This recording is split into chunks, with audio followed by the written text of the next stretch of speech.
السلام علیکم ورحمۃ اللہ وبرکاتہ۔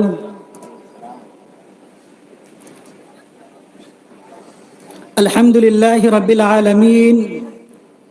والصلاة والسلام على سید الانبیاء والمرسلین وعلى آلہ واصحابہ اجمعین، اما بعد، اعوذ باللہ من الشیطان الرجیم، بسم اللہ الرحمن الرحیم۔ یرفع اللہ الذین آمنوا منکم والذین اوتوا العلم درجات واللہ بما تعملون خبیر۔ وقال النبی صلی اللہ علیہ وسلم: طلب العلم فریضۃ علی کل مسلم۔ صدر جلسہ، اسٹیج پر تشریف فرما مؤقر علماء کرام، محترم سامعین کرام، پردہ نشین ماؤں اور بہنوں،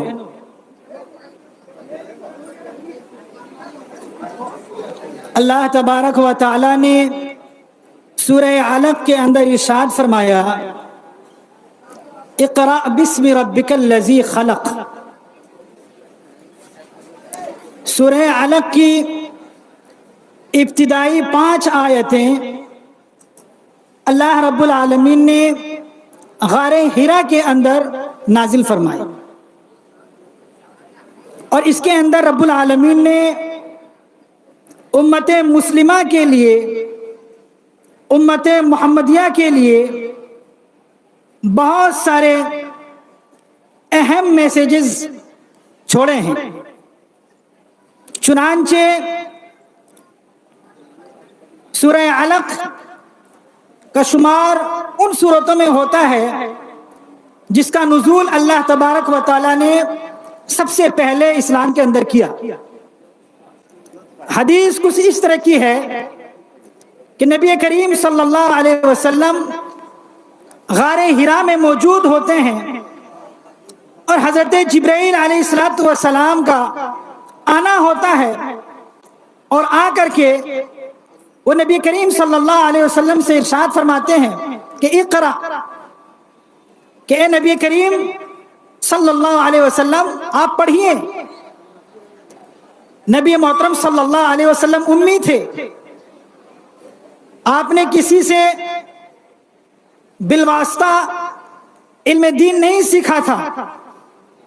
تو آپ صلی اللہ علیہ وسلم نے ارشاد فرمایا: ما انا بقاری،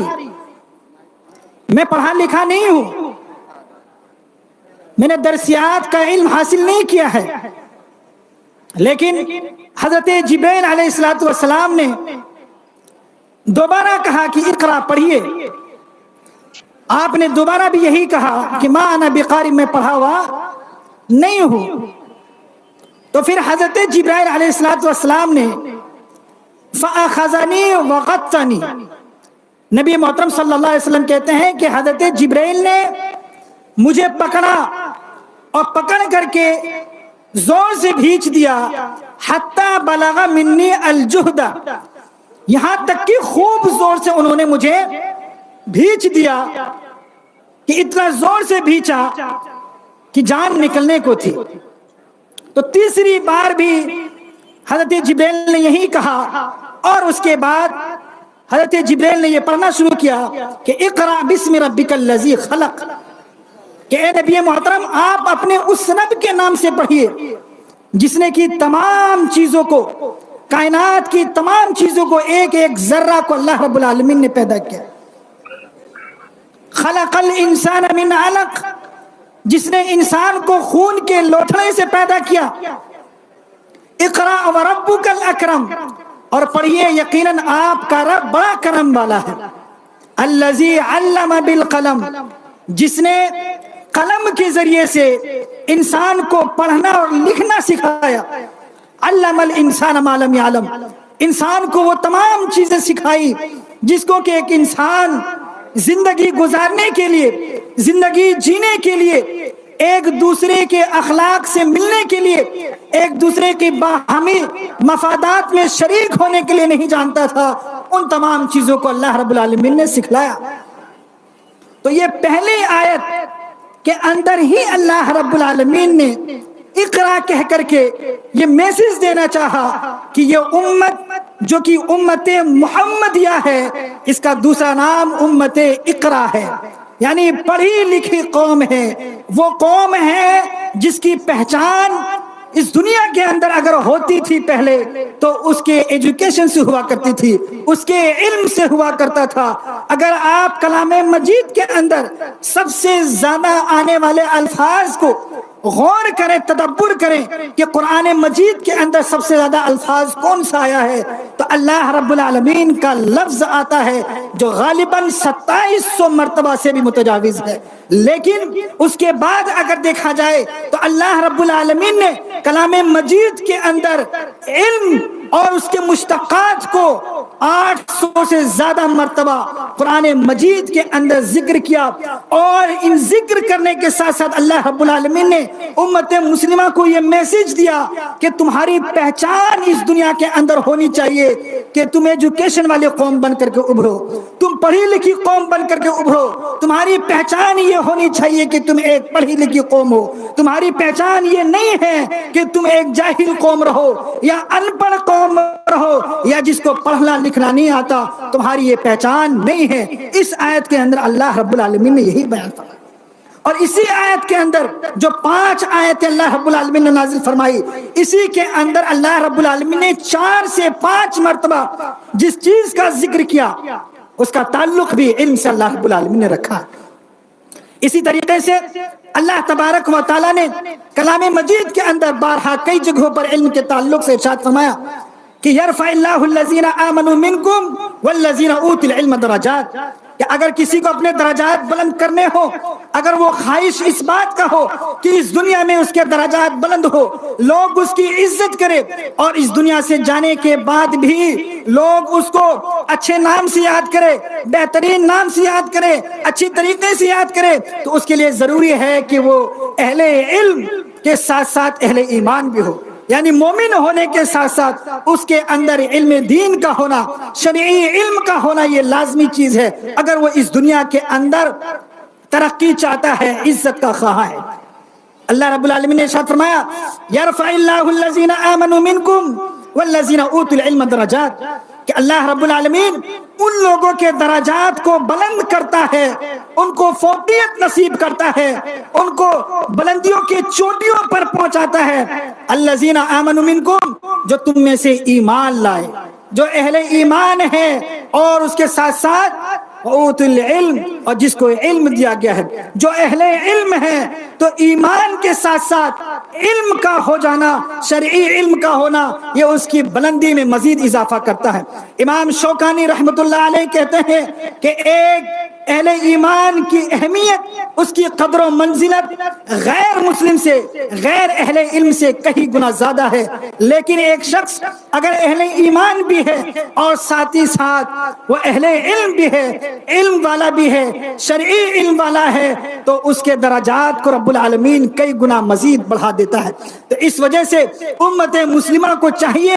اور کہ اس میں علم کے سلسلے میں بڑھ چڑھ کر کے حصہ لے۔ نبی محترم صلی اللہ علیہ وسلم کو اللہ رب العالمین نے یہ حکم دیا اور یہ چیز سکھلائی کہ جب بھی آپ نماز میں رہے یا کسی چیز کا آپ کا مطالبہ کرنا ہو تو خصوصی طور پر آپ علم میں زیادتی کی مطالبہ کیا کریں، علم میں زیادتی کے لیے دعا کیا کریں، اور آپ کو سکھلایا۔ اللہ رب العالمین نے سورہ طہ کے اندر ارشاد فرمایا وَقُلْ رَبِّ زِدْنِي عِلْمًا، کہ اے نبی محترم صلی اللہ علیہ وسلم آپ یہ کہا کریں اپنی دعاؤں میں کہ اے رب العالمین ربی زدنی علما، تو میرے علم میں بڑھوتری نصیب فرما، تو میرے علم میں اضافہ فرما۔ یہ پورے قرآن کے اندر اور شریعت نصوصیہ کے اندر دو چیزوں کے علاوہ رب العالمین نے کہیں پر بھی نہیں کہا کہ مزید چیزوں کا مطالبہ کیا کرو، اور نبی کریم صلی اللہ علیہ وسلم نے کسی چیز کا مطالبہ زیادتی کے طور پر نہیں کیا، صرف علم کو چھوڑ کر کے۔ علم ایک ایسی چیز ہے جس کو اللہ نے خود کہا کہ مزید علم کو مطالبہ کیا کرو، اور خوب خوب علم کی دعا کیا کرو کہ اللہ تم کو علم سے نوازے اور علم میں گہرائی نصیب ہو۔ یہ اللہ رب العالمین سکھلا رہا ہے۔ اس کے ذریعے سے اللہ رب العالمین تمام امت مسلمہ کو یہ میسج دے رہا ہے کہ تمام لوگوں کو اپنی دعاؤں میں اس چیز کو رکھنا چاہیے کہ رب زدنی علما کو اپنی دعاؤں میں شامل کرے۔ اسی طریقے سے نبی محترم صلی اللہ علیہ وسلم بھی یہی دعا کرتے تھے، اللہم انی اسألک علما نافعا، کہ اے اللہ رب العالمین تو میرے علم میں بڑھوتری نصیب فرما۔ اس علم کے لیے ہمارے سلف نے، ہمارے تابعین نے، ہمارے صحابہ کرام نے وہ مصیبتیں برداشت کی، وہ قربانیاں دی کہ جس کو اگر بیان کیا جائے تو انسان حیران اور شزدر رہ جاتا ہے، انسان پریشان رہ جاتا ہے۔ عبداللہ ابن عباس رضی اللہ تعالی عنہ، جس کو بحر الامہ کہا جاتا ہے، جن کو ترجمان القرآن کہا جاتا ہے، مفسر قرآن کہا جاتا ہے، جن کے سلسلے میں نبی محترم صلی اللہ علیہ وسلم نے دعا کی تھی، اللہم فقہہ فی الدین وعلمہ التأویل، کہ اے اللہ رب العالمین اس کو دین میں فقہ نصیب عطا فرما، اس کو دین میں سمجھداری نصیب فرما۔ ان کے تعلق سے آتا ہے کہ وہ علم دین کے لیے صحابہ کرام کے چوکھٹ میں جا کر کے سو جایا کرتے تھے، دھوپ کی شدت میں ہوائیں چلتی تھی اور ان کے چہروں پر پڑا کرتی تھی، لیکن علم کے وجہ سے وہ صحابہ کرام کے چوکھٹ میں پڑ رہتے تھے۔ یہ کون ہیں؟ یہ نبی محترم صلی اللہ علیہ وسلم کے چچا زاد بھائی ہیں، یہ چچا زاد بھائی ہیں۔ اور جب گیٹ کھلتا ہے تو صحابی رسول کہتے ہیں، یبن عم رسول اللہ صلی اللہ علیہ وسلم، کہ اے اللہ کے رسول محمد رسول اللہ صلی اللہ علیہ وسلم کے چچا زاد بھائی، فَحَلَّا أَرْسَلْتَ إِلَيَّ فَآتِيَكَ، کہ آپ نے مجھ تک یہ خبر کیوں نہیں پہنچوا دی کہ میں آپ کے پاس خود آ جاتا اور آپ کو میں تعلیم دیتا۔ لیکن عبداللہ ابن عباس جو سید المرسلین اور سید الامام کے چچیرے بھائی ہیں، چچا زاد ہیں، وہ کیا کہتے ہیں؟ فَأَنَا أَحَقُّ أَنْ آتِيَكَ، میں اس بات کا زیادہ حق رکھتا تھا کہ میں آپ کے پاس جاؤں۔ تو یہ ہمارے سلف ہیں، ہمارے صحابہ کرام ہیں۔ اسی طریقے سے امام المحدثین، امیر المؤمنین فی الحدیث، امام بخاری رحمت اللہ علیہ کو کون نہیں جانتا، جن کو امیر المؤمنین فی الحدیث کا لقب دیا گیا، اور آپ کی کتاب کو اصح الکتب، بس 10 منٹ، اور جن کی کتاب کو اصح الکتب بعد کتاب اللہ کا لقب دیا گیا۔ لیکن ان کے علم کے تلاش کے سلسلے میں اگر آپ جانیں تو ان کو ایک نوبت ایسی بھی آ پڑی، ایسا وقت بھی آ گیا کہ حشرات الارض یعنی زمین کے گھاس پھوس تک کھانے پڑے۔ امام بخاری رحمت اللہ علیہ کا یہ حال تھا۔ تو اسی وجہ سے ضروری ہے کہ ہم علم کے تعلق سے فکر مند ہو، اس وجہ سے کہ طلب العلم فریضۃ علی کل مسلم، کہ علم کا طلب کرنا یہ تمام مسلمانوں پر، چاہے وہ مرد ہو یا عورت ہو، تمام لوگوں پر ضروری ہے کہ وہ علم کو طلب کرے۔ اس علم کی فضیلت کے تعلق سے خلیفہ رابع حضرت سیدنا علی رضی اللہ تعالی عنہ کہا کرتے تھے کہ العالم افضل من الصائم القائم المجاہد، کہ عالم دین ایک تہجد گزار سے، ایک عالم دین تہجد گزار سے جو راتوں کو قیام کرتا ہے، اسی طریقے سے ایک روزہ رکھنے والے سے، اور اسی طریقے سے ایک مجاہد سے کہیں زیادہ افضل ہے جو کہ شریعت کا علم رکھتا ہے اور دین میں فقہ رکھتا ہے۔ اس وجہ سے وقت بہت مختصر دیا گیا، تو الغرض خلاصہ کلام یہی ہے کہ ہم دینی علم کے سلسلے میں فکر مند ہو اور خود بھی دینی علم حاصل کریں، اور اپنے بچوں کو بھی دینی علم کی طرف نکالیں کہ وہ بھی دینی علم حاصل کریں۔ اخیر میں اللہ تبارک و تعالیٰ سے دعا ہے کہ مولا کریم ہم سب کو کہنے سننے سے زیادہ عمل کرنے کی توفیق نصیب فرمائے۔ مولا کریم ہم سب کو فقہ فی نصیب فرمائے، ہم سب کو علم دین حاصل کرنے کی توفیق نصیب فرمائے، آمین۔ وصلی اللہ علی نبینا محمد وآلہ واصحابہ اجمعین، والسلام علیکم ورحمۃ اللہ وبرکاتہ۔